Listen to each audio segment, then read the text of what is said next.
nisikize kwa makini. Ilikuwa Oktoba 15, watu wote tulisikia Raila amefariki. Hakukuwa Raila peke yake, lakini alikuwa na mioyo ya Waluo.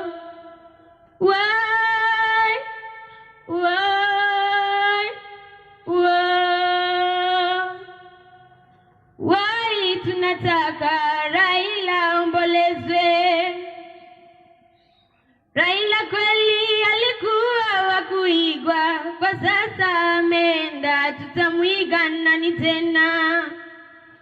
Wakenya wengi walimuita kwa jina baba, kwa kweli walimpenda Raila tena sana.